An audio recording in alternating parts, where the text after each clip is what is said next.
Hello, good people, and welcome to Hillbilly Cat History. Signed, sealed, remembered, Sweet Sedona. And we're out in Arizona. It's October 1967. We're filming Stay Away Joe with Elvis.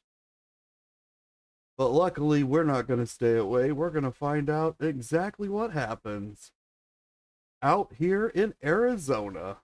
Hi, Pat. Thank you so much for coming. Appreciate seeing you here. We're going to start off with a song. This is Threads and Dreams.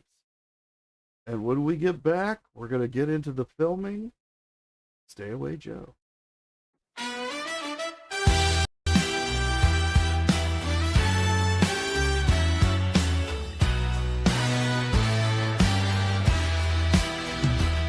He wore a yellow shirt, black pants in the sun, rode horses through silence, then golf carts for fun.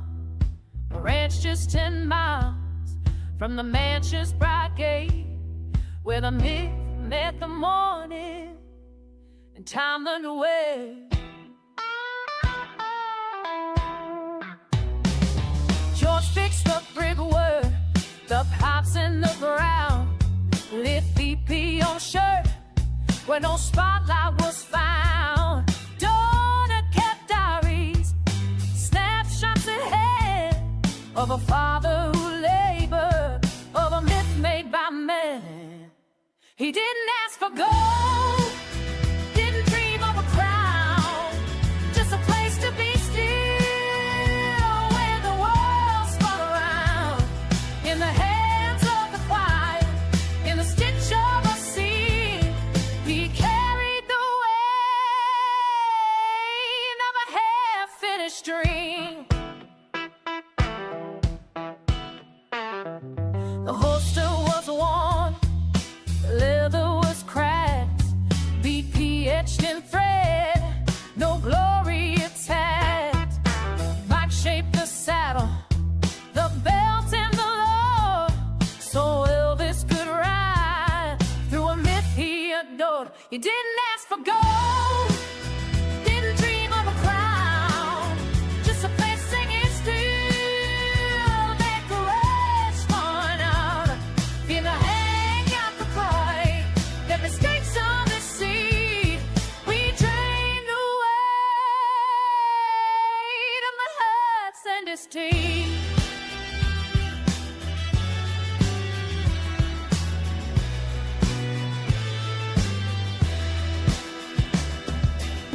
Snowstorms in March to fairgrounds at night.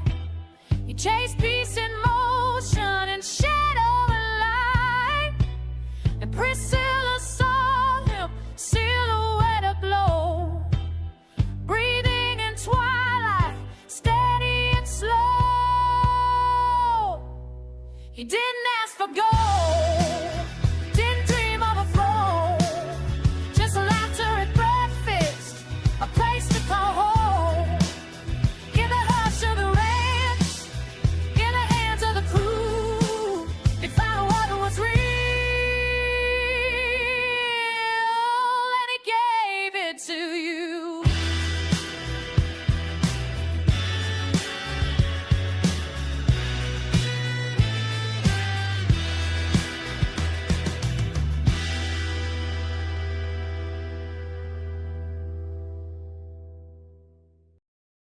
Thank you all for gathering here at Hillbilly Cat History, where we remember together and listen for the echoes.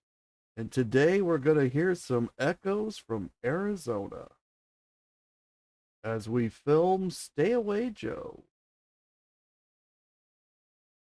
And I don't think that this scenery, although some of you are saying it's beautiful, thank you so much. I don't believe it's Arizona, but I believe that it does represent Arizona, that there are some areas that would look like this. I don't know if that's Sedona or not, but we are going to hear what somebody says about Sedona and how they describe it. But first, we're going to look at this magazine cover from August of 1967.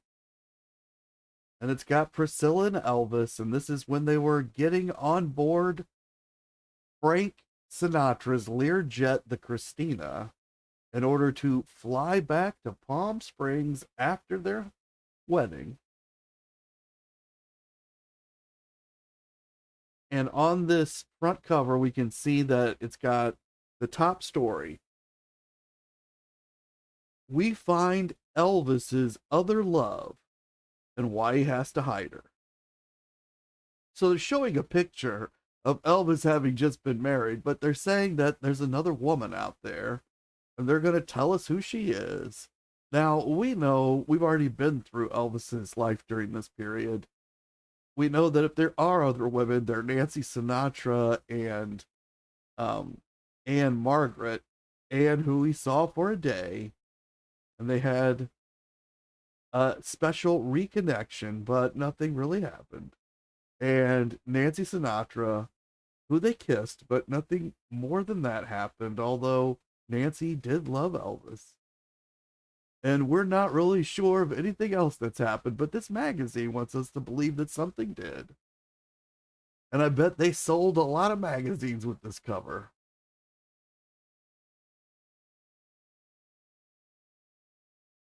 Hi, Cassandra. Thank you so much for coming. Appreciate seeing you here. And you can see at the bottom, it says Monkey Davy Jones' Secret Vice. And Barbara Stanwyck reveals beauty hints for women over 30. Now, Barbara, she had a history with Elvis. They'd been in a movie together. And this cover also mentions Ryan O'Neal, who was in a picture that we saw the other day, and I couldn't identify who he was. But it's interesting. His name is mentioned here as well. And at the very top, it says the sacrifice the Lennons must make for their families, which is a reference to John Lennon and his wife, Yoko Ono, from the Beatles. So there's a lot of celebrity music stuff going on the front of this particular magazine, although Ryan O'Neal, he's a movie star. And of course, Elvis, he's a movie star too. And Davy Jones, I guess technically he's a television star. But a lot of interesting names coincide here. Hi, Luann. Thank you so much for coming. Appreciate seeing you here. Happy coffee. And now we're taking a look at an Elvis artifact I bet none of you have ever seen before. Now, we know from previous episodes that on September 9th, Elvis and Joe Esposito, they flew to Nashville. And what we had heard is they had left Priscilla in Bel Air. And maybe that's true. We don't know for sure. But this is a receipt from Haverty Furniture Company. Any of you ever seen this receipt before? But this tells us some things that Elvis purchased. And it also gives us a date. At the very top, I believe this is a very difficult to read form. The resolution is very poor. But I believe at the top it says 9/7/67, which is September 7th, 1967. And it's from the Haverty Furniture Company. And it says Mr. Elvis Presley, Graceland, Whitehaven, today. So I believe the today is saying that the furniture is going to be delivered, and what date will it be delivered? Well, it's going to be delivered today. Elvis doesn't wait for things. They've got to come same day. And David says that with his eyes, he can't read the words on the receipt. And even if you could blow this up, you're not going to be able to read them. The resolution's not there. But I do think I've deciphered them, so I'm about to tell you what it says. And I think the very first thing that Elvis bought, I think that says bar, black, like a drink bar. Like most people would keep alcohol in it, but Elvis didn't really drink alcohol. So I think this was a black bar, the kind that you put in your living room or your family room. You put it a little bit away from the wall. It's basically a tall rectangle. It's got the bar area on top, and then the rectangular box underneath that is really the stand. That's where you can keep your bottles and stuff like that. I think that's what this is. And it says black, top and body, $159.95. So back then, if we translated that to dollars for today, that's roughly $1,500. So it's not a cheap piece. This is an expensive piece, this bar. Now, it might say something else, but I'm fairly positive the next thing says 2 bar stools, black. That's why I think the top thing says bar. He's bought a black bar. He's got 2 bar stools, which are going to be kind of tall stools to go with it. Two together are $159.90. So they're about $1,500 as well in today's money. We're looking at about $3,000 he spent right there in today's money. There's also 2 lamps that say $79.90. So it looks like they're about $40 a piece, or roughly just under $400 each. Those must be some pretty nice lamps, right? Like if I spent $400 today on a lamp, I would expect quite a bit of light. I believe the next piece says wedge table. Now it might say some other kind of table, but I'm fairly certain it's a table. But it's really cheap. So maybe it's not. It might say ladle, but that makes no sense at all, right? So I think it says table. And it's $54.95, which is around $500 today. So it's not incredibly cheap. So I guess it could be a table. But compared to the other things on this list, it seems kind of affordable. Seems very affordable. And then I think the next thing says chair rattan. And it's $154.95. So this is a very expensive rattan piece, if that's what this is. About $1,500. Now, in the late 60s, these rattan pieces would have been extremely popular. And the next piece is a high back chair for $129, or about $1,200. Now, if you've ever looked at the Jungle Room, there is a high back rattan chair in there that is like the one that Morticia Addams used to sit in from the Addams Family. So when you would watch the Addams Family, Morticia had a special chair, and it was this really high backed, had this huge round back on it, wicker chair, which I believe is rattan. Maybe I'm wrong about this. You guys that know more about furniture than I do, let me know. But I think in the Jungle Room, there's one of these chairs. And I'm wondering if it's this one. You know, so it's not so much that he themed the Jungle Room out as jungle in the 70s. It's more like he'd been collecting Hawaiian style pieces for a while, if that's what this is. I don't know. It just says high back chair. So you let me know what you think that is in the chats or the comments. And if you understand what kind of chair I'm talking about when I say Morticia Addams. The next piece, I cannot read at all. It either starts with a P or an R. I don't think it's peaches. So I've just got no idea what it is. Maybe rockers? Maybe a rocker? A rocking chair? It's $129.95. So it's a lot of money. About $1,200 in today's money.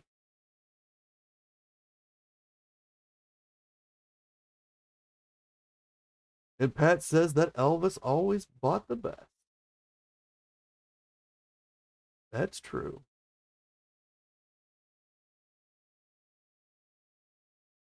And I think David's saying that he used to have a chair like this, and he gave it away to charity, and that it was really cozy, that you could live in it. That's interesting. I don't think I've maybe sat in a chair like this once or twice.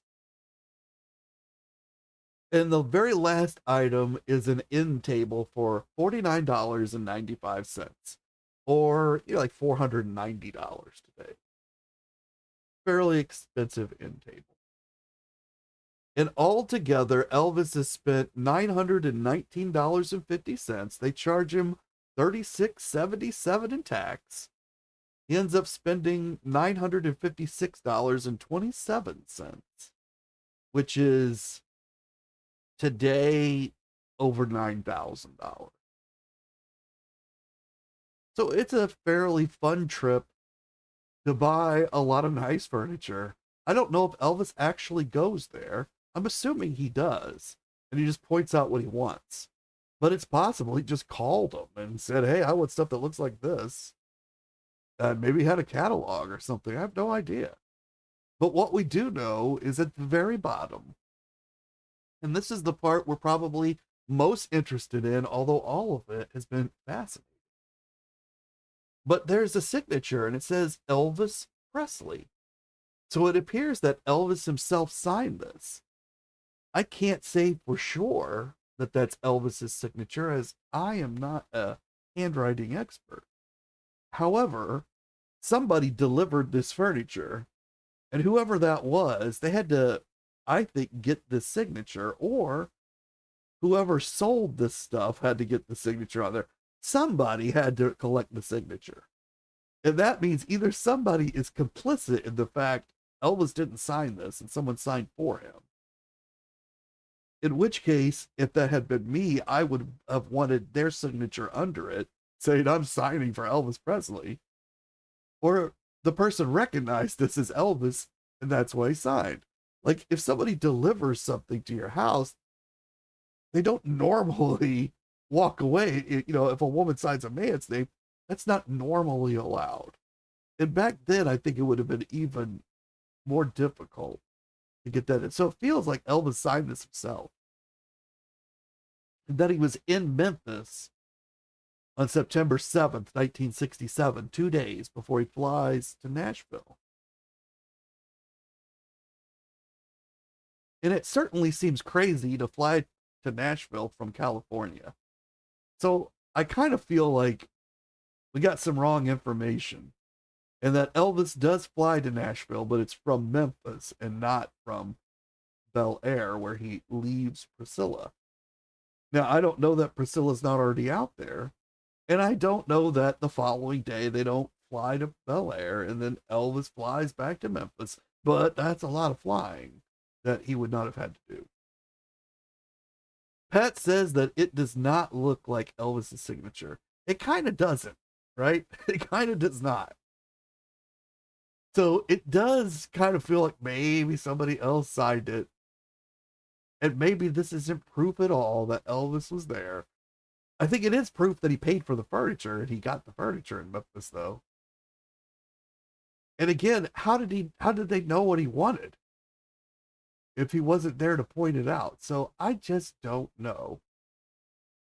Does this make more of a mystery or less of a mystery? You guys let me know. And David says sometimes Verna would sign if Elvis was not available. Yeah, but like when you're in business like that, it's usually you could sign for somebody else, but you have to use your signature. It's not normally acceptable to fake out somebody else's signature. That might be acceptable on fan mail. It's absolutely not legally acceptable on a legal document. Absolutely not legal. So if somebody took Elvis's signature and they knew it wasn't Elvis, and it could then be proved later that Elvis wasn't even in the area, you might lose $10,000 in sales. So I just don't know. I don't know. And Gunn's asking, was anyone else allowed to sign? Yeah, of course other people could sign, but I don't think they could sign in Elvis's name. They could sign with authority for Elvis, but they wouldn't sign Elvis Presley. And Pat says maybe he picked out what he wanted and then it was delivered. Exactly, Pat. But how did he pick it out? This is the days before the internet, and there weren't great catalogs back then. So unless he happened to have a catalog. But the way that Elvis typically bought furniture was he went to a store and he said, I want this, I want that, I want this. So it's difficult to say.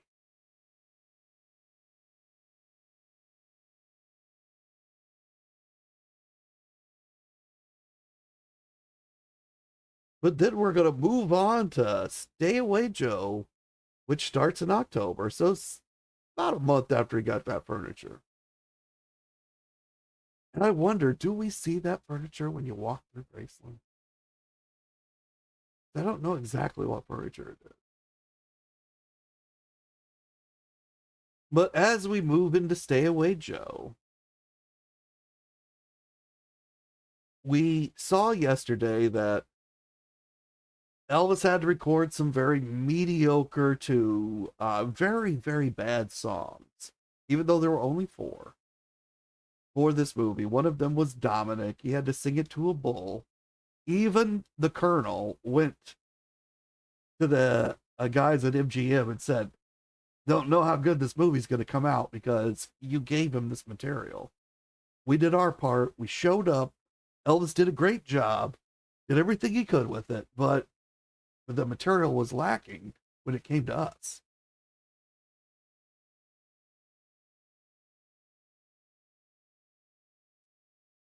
And Gunn says that if something was ordered in Elvis's name, the receiver must write Elvis's name. Typically, that would not be the way that it works here.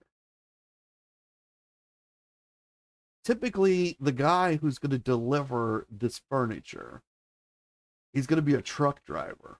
He probably does not work for the furniture company. That's the way most furniture companies work.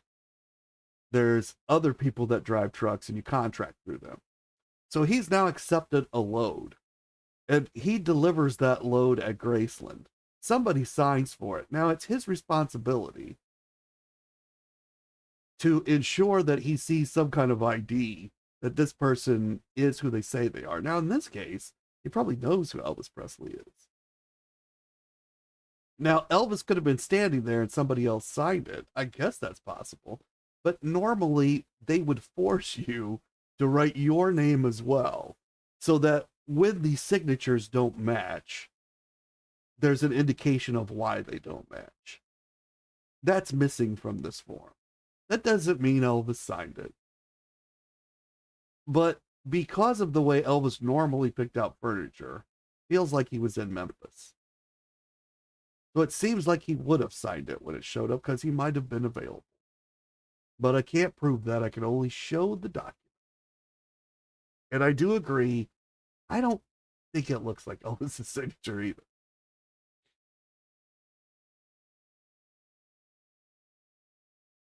And Gunn saying maybe he gave someone permission. It wouldn't matter whether he gave permission. It matters to the person who's got to collect the signature. That person is legally responsible for the stuff that was on the truck. And Pat says, what about Charlie Hodge signing for Elvis? Same thing. He could have signed Elvis, but then he would have put Charlie Hodge underneath it. And that someone was always home. That's right. There's no question about being able to collect the delivery. The question is, what would have been the format that somebody would have signed Elvis's name on a legal document? For the secretaries to sign the cards, the ones that go back to the fans, that's fine. Nobody cares about that. I mean, the fans care. But legally, it's not an issue. But if you signed a legal document, which this receipt is, as Elvis, and you're not Elvis, well, you've broken the law. Doesn't matter whether Elvis told you could or not. That's not the way things work. At least not here on our legal systems. So that's why it just creates confusion. Now, was anybody going to come back and sue Elvis? No, not as long as the bill got paid. So it's kind of moot. I don't know. But what you guys are bringing up, it's also great because it shows that even though we have documents, we still can't prove where Elvis was at this moment.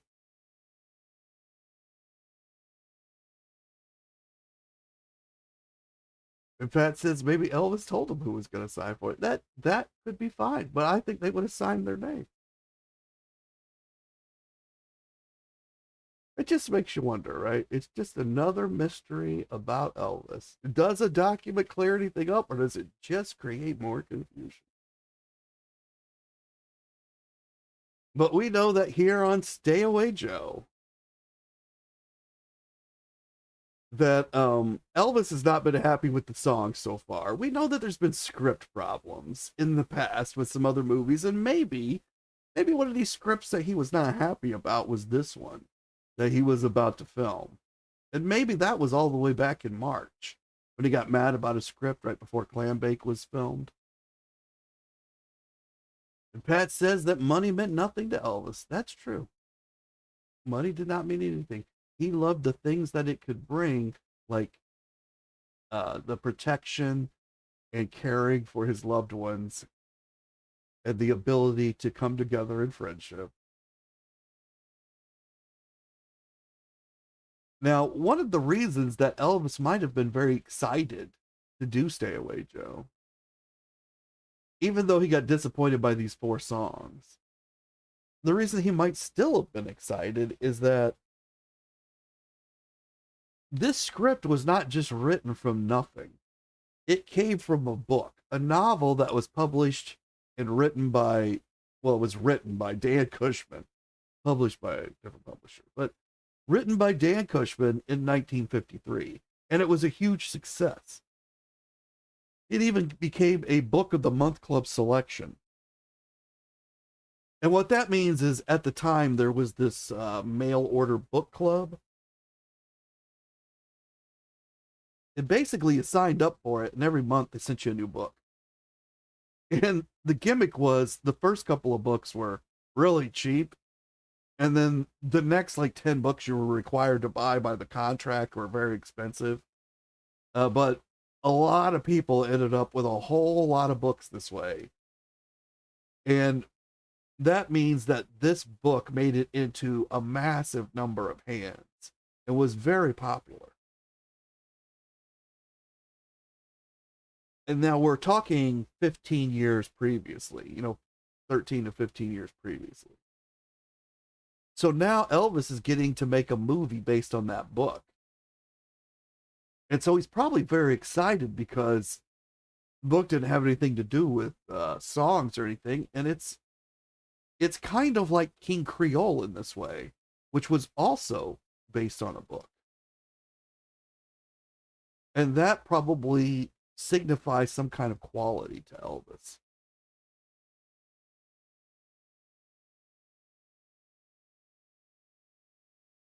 Now, here's what Variety magazine says about about the movie. And this was in March of 1968. So after the movie is released. And Variety magazine, which is the biggest magazine in Hollywood, it's the one that everybody in the industry reads, including Priscilla Presley, we're going to find out. But Variety magazine says the basic story was contemporary Native Americans who are portrayed as laughable incompetents is out of touch with latter-day appreciation of some basic dignity in all human beings. This is not meant as a demand that minority groups be depicted in uptight, emotional, dramatic situations, but rather that in a desired comedy setting, there be some shading in characterization. At best, film is a dim artistic accomplishment. At worst, it caters to outdated prejudice. General Custer himself might be embarrassed for the Native Americans. Now, General Custer was a famous guy from the Civil War who went on to fight a lot of Native Americans, and he killed a lot of them, and in the end, he got slaughtered himself. So Variety, they take a very dim view of this whole movie, and they don't like it, and they also feel like it doesn't have much plot, which is weird because it was based on this book. And Luann says she's got to go Christmas shopping at the mall. Her daughter's picking her up. Have fun, Luann. Make sure you listen to the replay.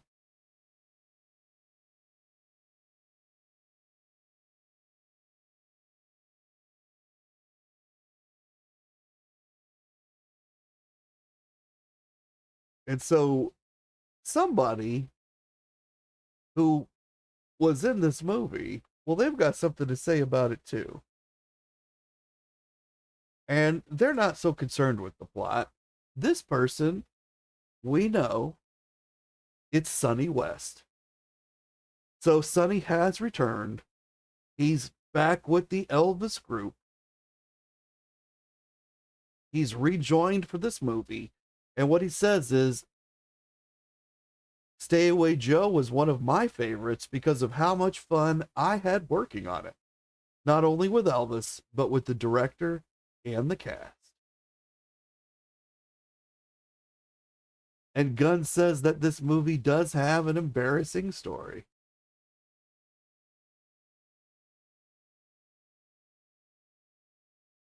So there you go.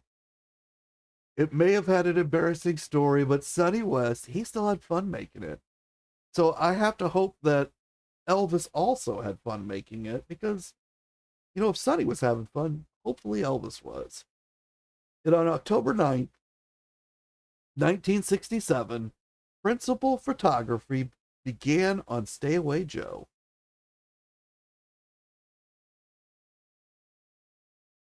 Now, I have some other information that says it didn't start till the 19th. So I believe there's a typo in one piece of the information, and either they left a one off and it started on the 19th, or they added a one by accident and it started on the 9th.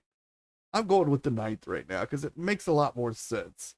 Because Elvis, he wouldn't have spent more than a week doing the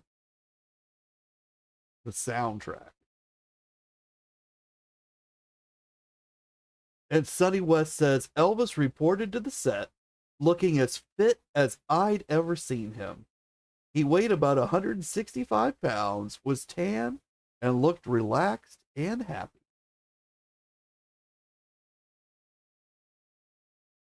And Gunn says that Elvis looked in this film that he had fun. Well, that's interesting because that's the same thing that Sonny's saying, that he looks good. Looked as fit as I'd ever seen him. And Pat says that they all look like they were in a war. Broken noses, heads all bandaged up. Yes, they're doing a rodeo. So these men have all been hurt in the rodeo. You notice that Elvis isn't hurt. He's too good to get hurt. That's his role in the movie. And Gunn says that she liked the other films better. Now here we see Burgess Meredith, who's also in this movie. Massive talent. Burgess was a great actor.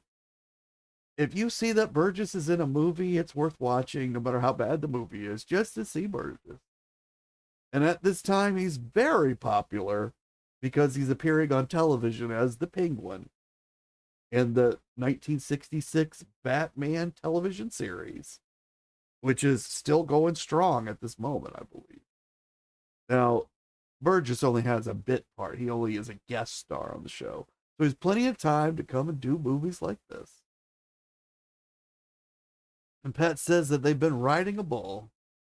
Yep.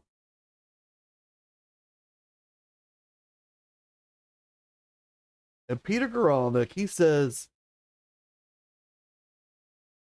they had fun on location. Now, Peter Goralnik, he's like the #1 Elvis writer, researcher in the world right now.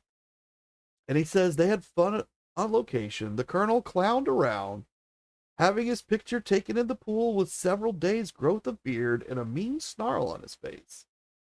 Then getting the picture printed up in the same form as the Elvis pocket calendars that RCA gave out as a staple of its promotional material and proudly presenting it to fans, friends, and business acquaintances. So apparently, there's a pool wherever they're staying at this hotel or motel, and the Colonel is on location and he's having a great time. So it's not just Elvis and Sonny, Colonel's having a good time too.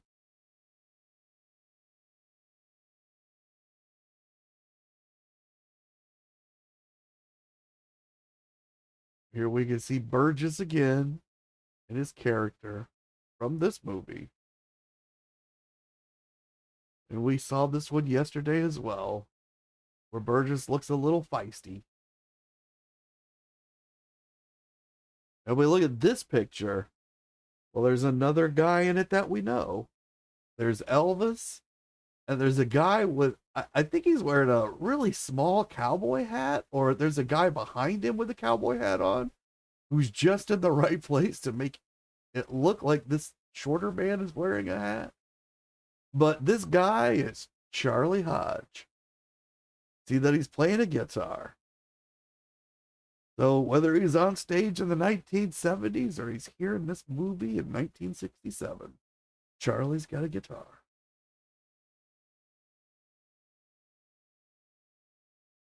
Sonny West says, located about 100 miles north of Phoenix, Sedona has long been admired for its natural beauty. In 1923, Zane Grey's book, The Call of the Canyon, first introduced Sedonia to the masses. Zane Grey was a famous Western writer, somewhat like Louis L'Amour, but Zane Grey came first.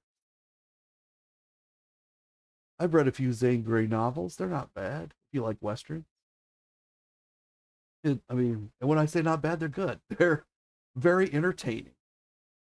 And Sonny West says that Sedona was rediscovered in the 1980s by devotees of the New Age movement. I think that's really interesting too, because Elvis is here in 1967, but he's in the middle of his own New Age movement. He's been researching spiritualism since 1964 at least, because that's when Larry Geller came into the picture. That's when Elvis began to formally look into things. Reading a whole lot of different texts. I think he'd been doing that before, but Larry helped him pick out a certain path through the books. And here he is at a place that in the 1980s will become synonymous with New Age thinking.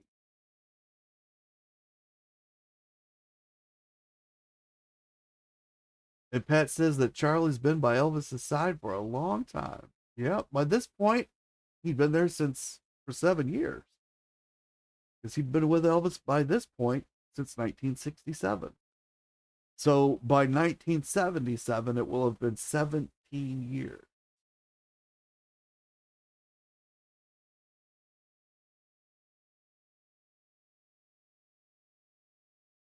And we get another shot of Charlie here. You can see other people, they're dancing, having a good time. Charlie's playing the guitar. Elvis appears to be waving at us. Lamar Fike. Where's he? Is he out here doing this movie? Well, he says Elvis did a movie called Stay Away Joe, which actually was a little bit better than most.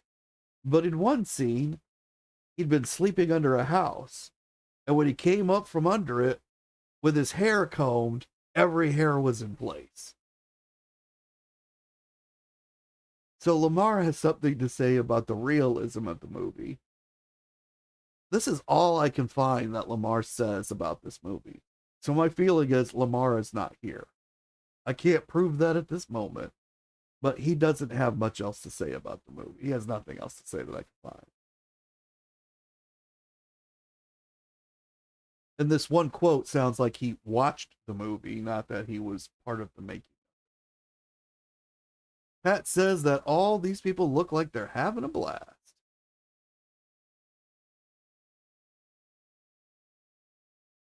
And Gunn asked, did Larry appear in any movies?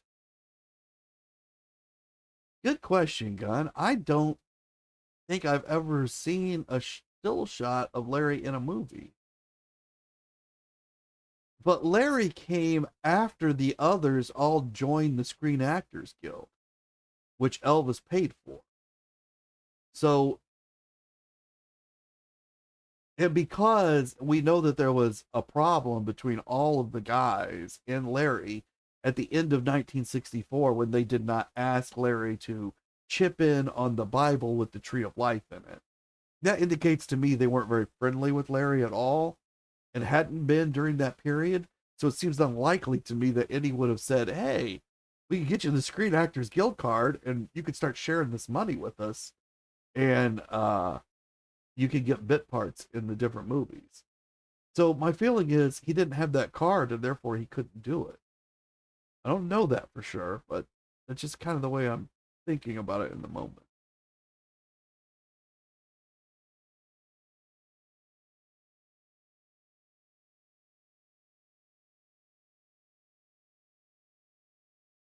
And Sunny West says that the city of Sedona consisted of a small motel, a gas station, a bank, a post office, a drugstore, and a grocery store.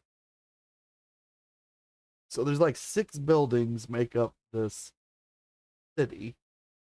And there's only the one small motel, and that must be where the pool is that the Colonel's having so much fun in.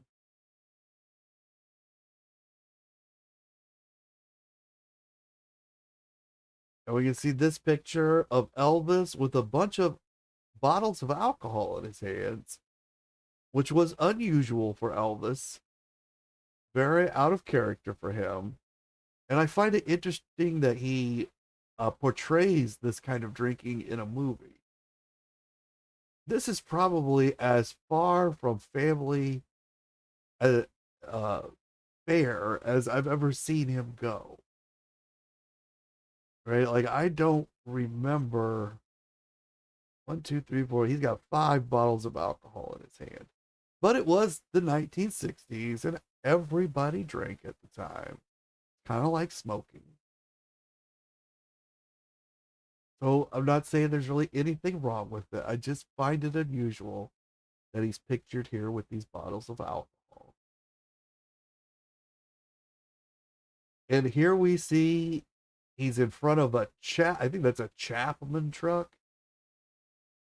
But it's some kind of big giant truck used for the filming, apparently. And Elvis is looking at something on a giant pad of paper. Not sure what that might be.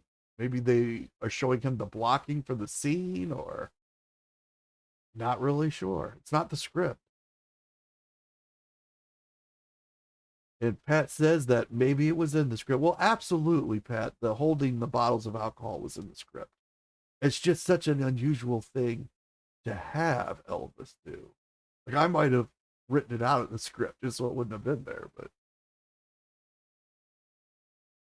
and Gunn says that it was a little bit of a different movie. Right. And I wonder sometimes if people pair things like that together. Like, if we put some bad habits into the movie, will that make it a realer, more gritty, realistic thing? A lot of that happened in the 80s. And so this is way back in the 60s, but um it's just interesting.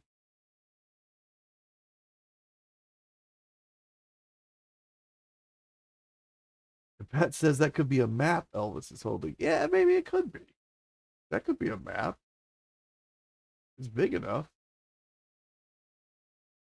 He's engrossed in it, whatever it is.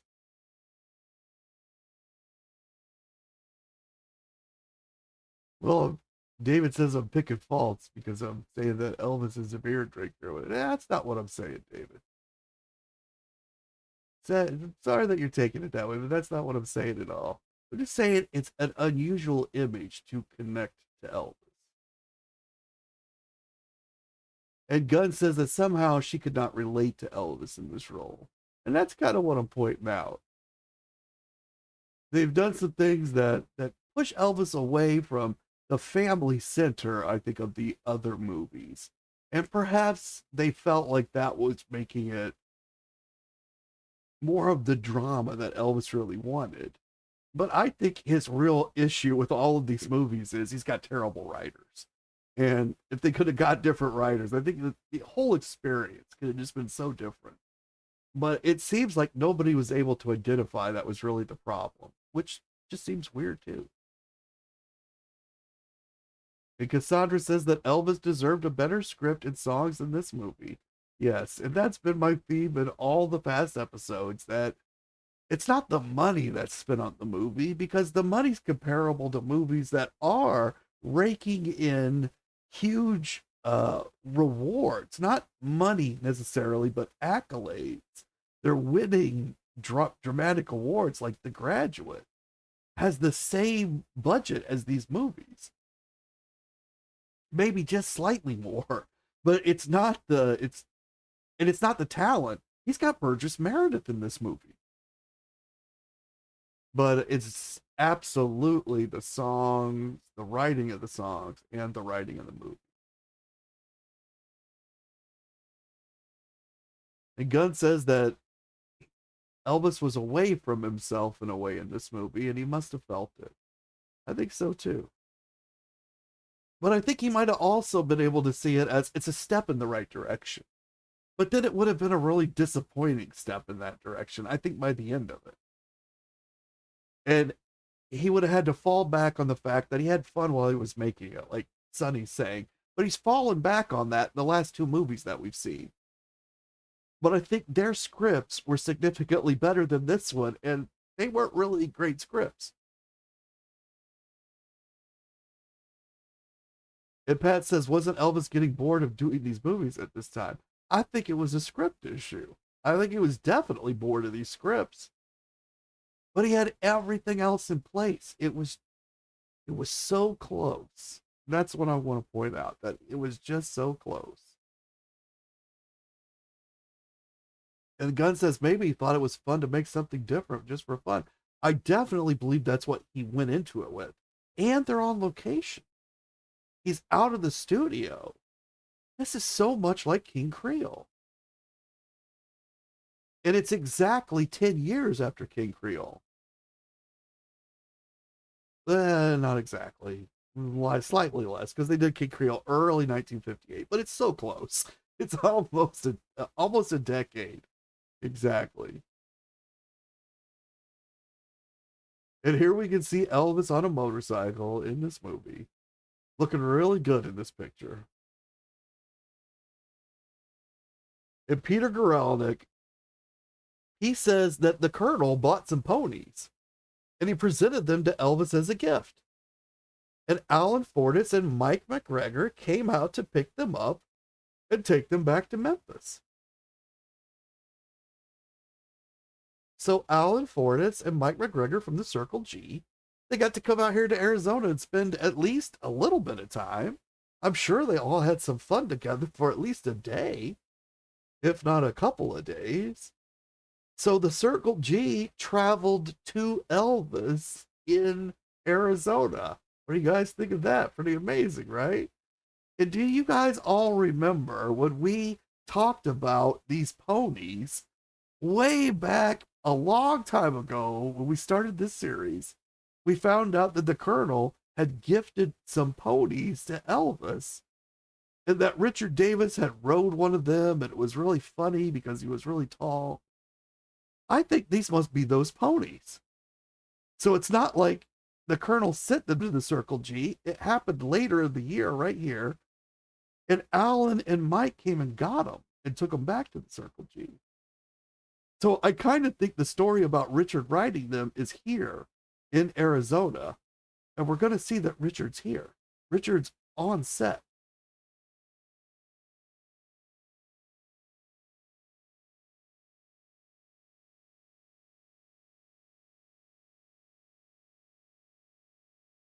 Pat says that she loves that photo of Elvis. Pat says she can understand why Elvis was so frustrated doing these movies.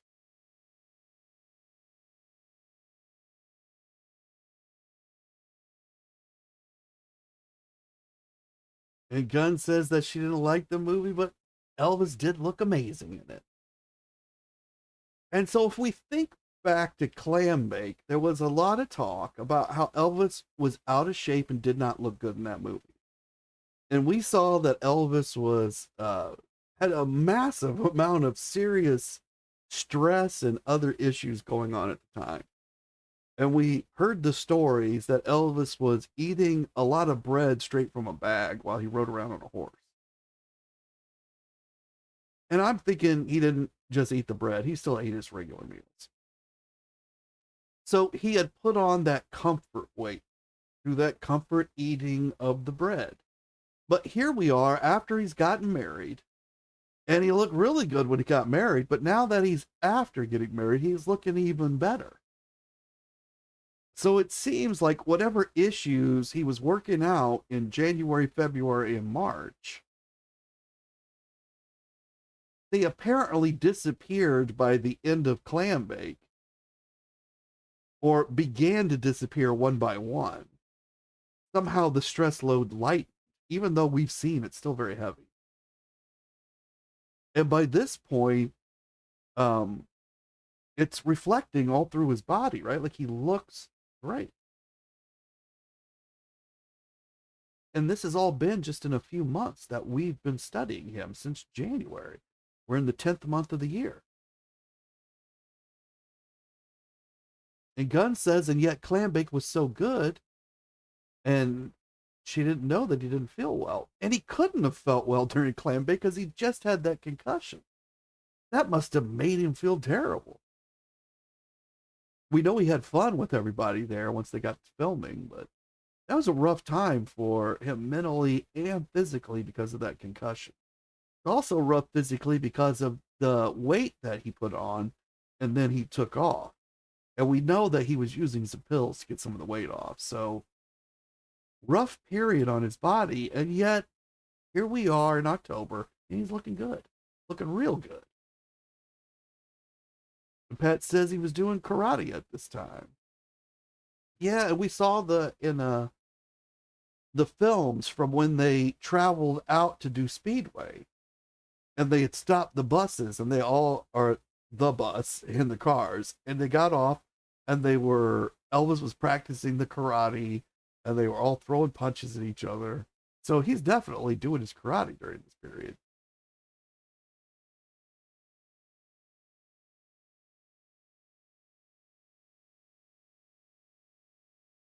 And Sonny West says, my home was the King's Ransom Motel.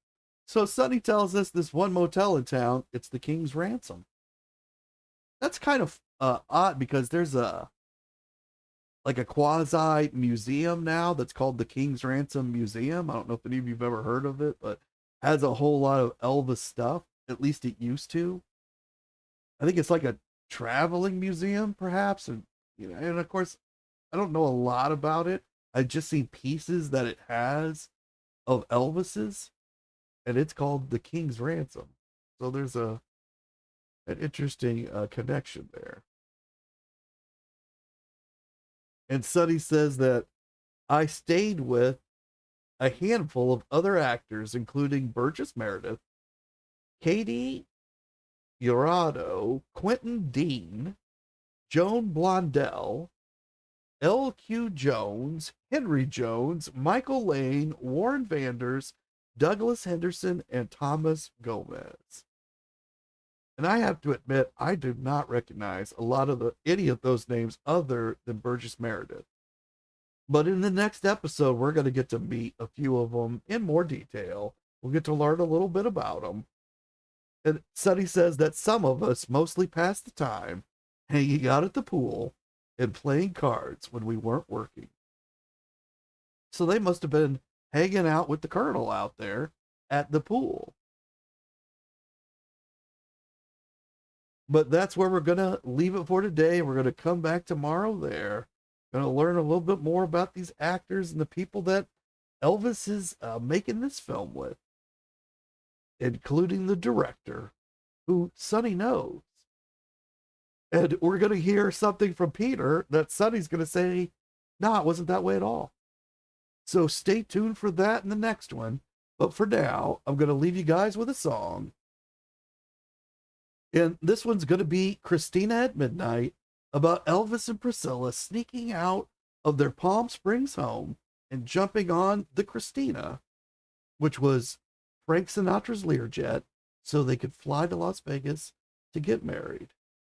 Thank you all for coming today. I appreciate all of you that are here and all of you that listen and watch on the rerun. I love all of you too. Feel free to leave any comments and I'll be happy to respond. Those of you who watch on a television, I'm sure you got your phone next to you, so you can pull up that phone, pull this episode up, and leave the comments or your chat right there. If you want to have some more interaction with the channel, or just watch on TV, I love that too. And until I see you guys all again, you all keep on taking care of business. And this is Christina at Midnight.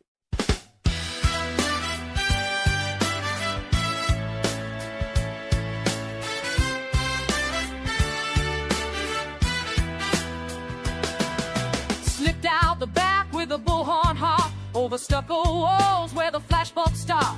Joni's got curlers, Joe's got the cash, Danny K's in the cockpit, burning jet fuel fast. Sinatra's bird, she's purring like a prayer.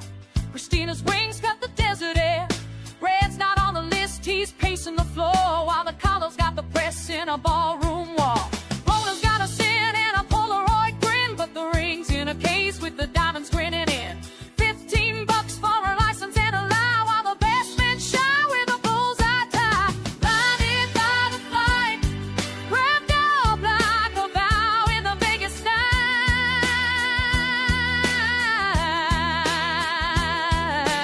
Blinded by the flight, when a heartbreak hits in the morning light.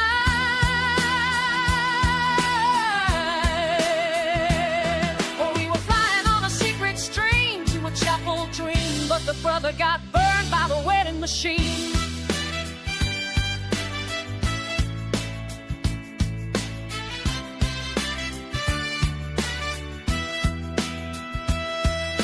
Palm Springs whispers, Bland's got the suit, but the real show's hidden in a velvet beat.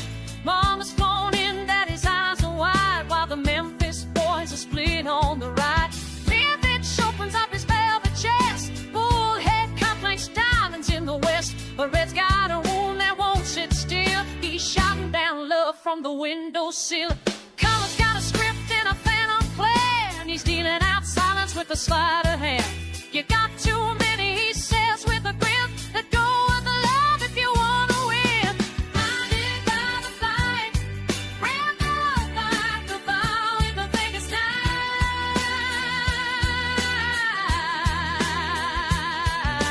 Blinded by the flight, when the heartbreak hits you in the morning light.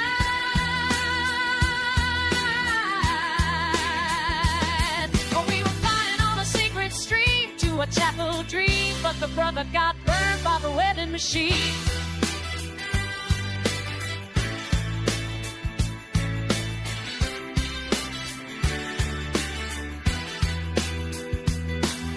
Christina's wheels kissed the tarmac clean, and the ring was slipped before the world had seen. But love, oh love, it don't run on time, it breaks in the silence. Now